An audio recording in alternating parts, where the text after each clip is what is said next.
2 ദിവസം മുമ്പ് ഒരു വീഡിയോ കണ്ടുട്ടാ. കേരളത്തിലെ തൊഴിലില്ലായ്മ എന്തുമാത്രം രൂക്ഷമാണെന്ന് കാണിക്കുന്ന ഒരു വീഡിയോ. വിദ്യാസമ്പന്നരായ എത്ര യുവതി യുവാക്കളാണ് കഠിനമായി പരിശ്രമിച്ചിട്ടും ജോലിയില്ലാതെ ഇവിടെ കഷ്ടപ്പെടുന്നത് എന്നുള്ളത് ഈ വീഡിയോ നിങ്ങൾക്ക് കാണിച്ചു തരൂട്ടാ. പറ്റിയാൽ ഒന്ന് ഷെയർ ചെയ്യാം, എല്ലാവരിലേക്കും ഒന്ന് എത്തട്ടെ. പാലക്കാടിന്റെ സെക്കൻഡ് ടോപ്പർ വരെ ഞാൻ എടുത്ത എഫേർട്ട് ഞാൻ സാർക്ക് പറഞ്ഞു തരേണ്ട ആവശ്യമില്ലെന്ന് എനിക്ക് ഉറപ്പുണ്ട്. എന്റെ പേര് ജെനിഫർ ഹാറൂൺ. ഞാൻ ഈ പാലക്കാട്ടിലെ ഈ സെക്കൻഡ് ടോപ്പറാണ്. Assistant professor in commerce rank list നിലവിൽ വന്നിട്ട് 2.5 കൊല്ലം. ഇനി ഒരു 40 ദിവസമേ ഉള്ളൂ. 30-40 ദിവസം കഴിഞ്ഞ സർക്കാർ ഞങ്ങൾക്ക് തരാമെന്ന് പറഞ്ഞിട്ട് ആകെ 144 പേരുള്ള റാങ്ക് ലിസ്റ്റിന് എടുത്തത് 6 അപ്പോയിന്റ്മെന്റ് ആണ്. അടുത്ത വർഷത്തെ റിട്ടയർമെന്റ്സ് ഈ 5 നമ്മളിപ്പോ സർ ഞങ്ങളുടെ റിട്ടയർമെന്റ്സ് ഉണ്ടല്ലോ, ഒരു 26 റിട്ടയർമെന്റ്സ് വാനിഷ് ചെയ്യാൻ വേണ്ടിട്ട് ഇട്ടിട്ടുണ്ട്. സാർ അത് എടുത്തു കഴിഞ്ഞാൽ ഞങ്ങൾ രക്ഷപ്പെടും. സാർ ഇത് കാണുന്നില്ല, 15 അവറിലാണ് ഗസ്റ്റ് വർക്ക് ചെയ്യുന്നത്. അങ്ങനെ 19 ഗസ്റ്റ് ഉണ്ട്. പക്ഷെ ഈ ക്യാബിനറ്റിലെ അടുത്ത വർഷത്തെ റിട്ടയർമെന്റ്സ് എന്ന് പറയുന്ന decision it almost broke me sir.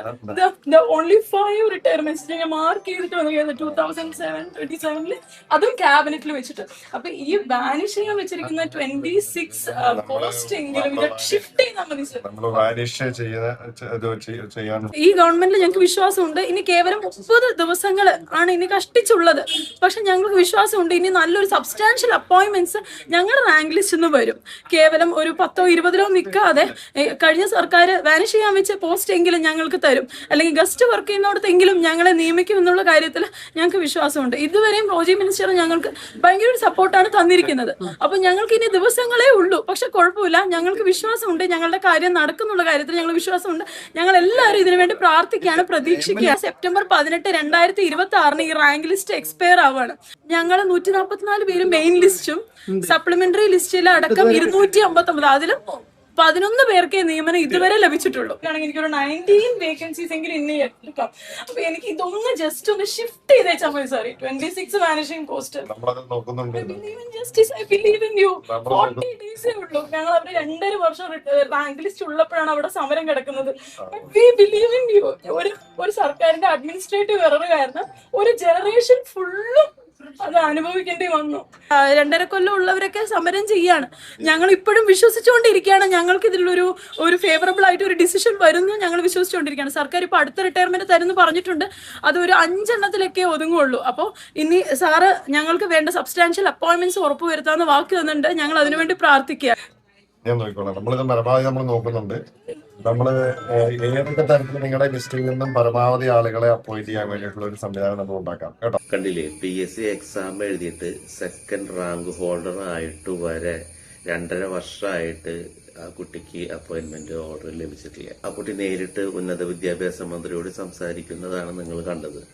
എത്രയൊക്കെ പഠിച്ചിട്ടും എക്സാം എഴുതി പാസ്സായി, അതും 2ാം റാങ്ക് ഹോൾഡറായിട്ടും ജോലി ഇല്ലാത്ത ഒരവസ്ഥ എന്ന് പറഞ്ഞു കഴിഞ്ഞാൽ നിങ്ങളൊന്ന് ആലോചിച്ച് നോക്കി വയ്ക്കുക. ഈ ന്യൂസ് കണ്ടപ്പോൾ ഞാൻ എൻ്റെ 26 വർഷം മുൻപത്തേക്കൊന്ന് കടന്നുപോയിട്ടാ.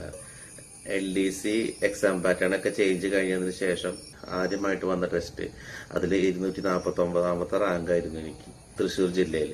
റാങ്ക് ലിസ്റ്റിന്റെ കാലാവധി അന്ന് ആ സമയത്ത് പുതിയ നിയമപ്രകാരം 1 വർഷമായിരുന്നു. 2004-2005 കാലഘട്ടത്തിലാണ് ഓർക്കണം കേട്ടാ. ഒരുപാട് ഒഴിവുകൾ റിപ്പോർട്ട് ചെയ്തിട്ടും അധികം ആൾക്കാരൊന്നും എടുക്കാതെ നിയമനം ഇങ്ങനെ എഴഞ്ഞ് ഇങ്ങനെ പോവായിരുന്നു. നിങ്ങളൊന്ന് ആലോചിക്കണം, 1 വർഷ കാലാവധി ഉണ്ടായിരുന്നുള്ളൂ. എന്നിട്ടും 246ാമത്തെ അപ്പോയിന്റ്മെന്റ് ആയിപ്പോ റാങ്ക് ലിസ്റ്റ് അവസാനിച്ചു. അപ്പൊ എന്റെ അവസ്ഥ നിങ്ങളൊന്ന് ആലോചിക്കണം. ആ സമയത്ത് വെറും 3 എണ്ണം ബാക്കി നിൽക്കെ. ഞാനും ഈ ഒരു അവസ്ഥയിലൂടെ കടന്നു പോയിട്ടുള്ളവനായതുകൊണ്ടാണ് ഞാൻ ഈ വീഡിയോ ഒന്ന് ഷെയർ ചെയ്യണത് കേട്ടാ. കഷ്ടപ്പെട്ട് പഠിച്ച് 4-5 റാങ്ക് ലിസ്റ്റിലുണ്ടായിട്ടും നിയമനം കിട്ടാതെ വന്നിട്ടുള്ള ഒരു ഹതഭാഗ്യനാണ് ഞാൻ. പക്ഷെ ഒരു കാര്യം എനിക്ക് പറയാനുള്ളത്, ഗവൺമെന്റ് ജോബ് ഒന്നല്ല ഒരു അൾട്ടിമേറ്റ് എന്ന് പറയുന്നത്. നമുക്ക് ആഗ്രഹിച്ച ജോലി കിട്ടിയില്ല എന്നുണ്ടെങ്കിൽ പ്രൈവറ്റ് ആയിട്ട് ചെയ്യാൻ പറ്റുന്ന ഒരുപാട് ജോലികളുണ്ട്. അപ്പൊ നമ്മളത് തിരഞ്ഞെടുക്കണം. ഗവൺമെന്റ് ജോലി ഒരു സ്വപ്നം തന്നെയാണ് എല്ലാ യുവജനങ്ങൾക്കും, അല്ലെ? പക്ഷെ അത് കിട്ടിയില്ലെങ്കിൽ നമ്മൾ എന്ത് ചെയ്യും? ഇന്നത്തെ കാലത്ത് ഗവൺമെന്റ് ജോലിയൊന്നും വിശ്വസിച്ചിരിക്കേണ്ട. അപ്പൊ അതുകൊണ്ട് ഗവൺമെന്റ് ജോലി എന്നല്ല, ഏത് ജോലിക്കും അതിൻ്റെതായിട്ടുള്ള മാന്യത ഉണ്ട്. അപ്പോൾ മാന്യതയുള്ള ഏത് ജോലിയും ചെയ്യാനായിട്ട് മനസ്സിനെ പാകപ്പെടുത്തി എടുക്കുകയാണ് നമ്മൾ വേണ്ടത്. പിന്നെ കുറെയൊക്കെ എന്ന് പറഞ്ഞു കഴിഞ്ഞാൽ നമ്മൾ തീരുമാനിക്കുന്നതിനും അപ്പുറം ചില കാര്യങ്ങളുണ്ട്. ഞാൻ പറഞ്ഞത് വേറൊന്നുമല്ല, എന്തായാലും ഈ കുട്ടികൾക്ക് നീതി കിട്ടണം. അവരുടെ റാങ്ക് ലിസ്റ്റിന്റെ കാലാവധി അവസാനിക്കാനായിട്ട് ഇനി 10-40 ദിവസങ്ങളേ ഉള്ളൂ.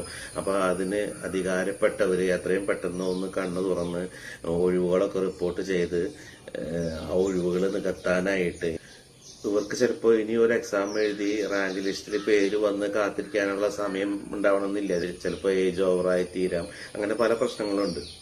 അപ്പോൾ ഏജ് ഓവർ ആയിട്ടുള്ള ആൾക്കാരുണ്ടാവാം, അതുപോലെ മറ്റു പല ബുദ്ധിമുട്ടുകളുള്ള വ്യക്തികളുണ്ടാവാം. കഷ്ടപ്പെട്ട് പഠിച്ചിട്ടായിരിക്കും അവരൊക്കെ ഈ റാങ്ക് ലിസ്റ്റിൽ വന്നിട്ടുണ്ടാവുക.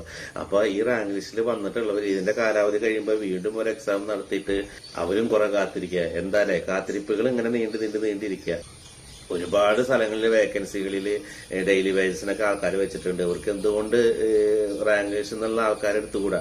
അപ്പോ അതൊന്ന് ശ്രദ്ധിക്കുക. അധികാരപ്പെട്ടവർ എത്രയും പെട്ടെന്ന് കണ്ണു തുറന്ന് ഈ ഒരു റാങ്ക് ലിസ്റ്റ് മാത്രമല്ല, ഇതിപ്പോ നമ്മൾ കണ്ടിട്ടുള്ള ഒരാള് മാത്രം, ഇതുപോലെ ആയിരക്കണക്കിന് ഉദ്യോഗാർത്ഥികൾ റാങ്ക് ലിസ്റ്റിൽ പെട്ടിട്ട് ജോലി കിട്ടാതെ, ഒഴിവുകൾ ഉണ്ടായിട്ടും ഒഴിവുകൾ റിപ്പോർട്ട് ചെയ്യപ്പെടാതെ, ആ ഒഴിവുകൾ നികത്തപ്പെടാതെ കിടക്കുന്ന ഒരുപാട് തൊഴിലവസരങ്ങൾ സർക്കാർ മേഖലയിലുണ്ട്. അങ്ങനെയുള്ള ഒഴിവുകളൊക്കെ റാങ്ക് ലിസ്റ്റിലുള്ള ആൾക്കാരിൽ നിന്ന് എത്രയും പെട്ടെന്ന് നികത്തപ്പെടട്ടെ. പഠിച്ച് ഇറങ്ങിയിട്ട് റാങ്ക് ലിസ്റ്റിലുള്ള എല്ലാവർക്കും എത്രയും പെട്ടെന്ന് ജോലി കിട്ടട്ടെ, ഇവർക്ക് നീതി കിട്ടട്ടെ എന്ന് മനസ്സുകൊണ്ട് പ്രാർത്ഥിക്കുകയാണ്. അപ്പോൾ പറ്റാവുന്നവരൊക്കെ ഒന്ന് ഈ വീഡിയോ ഒന്ന് ഷെയർ ചെയ്യട്ടെ, അവരും രക്ഷപ്പെടട്ടെ.